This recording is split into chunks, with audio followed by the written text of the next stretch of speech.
All right, so thanks everybody for showing up. I'm Richard from the gRPC project, and this lightning talk is going to be a little bit different. Today I'm going to talk about the gRPC well-known Protos. So the gRPC well-known Protos, you can sort of think of them as a standard library for gRPC. These are a collection of pre-written services that we maintain as the gRPC project that you can pre-install onto your servers. So they are well-known implementations of the services that we've already written. So you can see here in blue, we have health checking and reflection added in addition to the application-defined services that you are writing for your own servers. So the first one that I'll talk about is health checking. Health checking is, well, within REST, there is not a standardized protocol here, which is why within Kubernetes health checking configuration, you have to write path and other configuration that you may want to plumb into your server. This is actually, gRPC has a standardized health checking protocol, which is integrated directly with Kubernetes so that you can put a liveness check and it will speak the gRPC health checking protocol. This is the first time you're going to see gRPC debug in this talk, but this is a CLI that exposes health checking functionality so that you can act as a client to gRPC health checking. In addition to that, we have something that's very gRPC specific, which is reflection.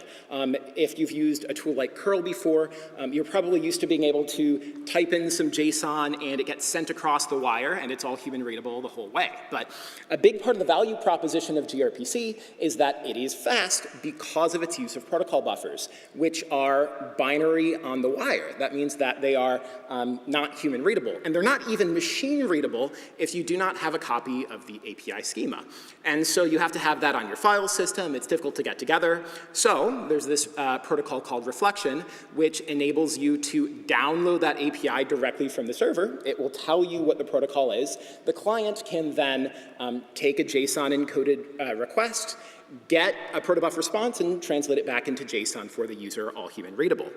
So we will provide you an implementation of the reflection server that you can simply install on your server. Moving on to the debugging path here, we provide a service called channelz.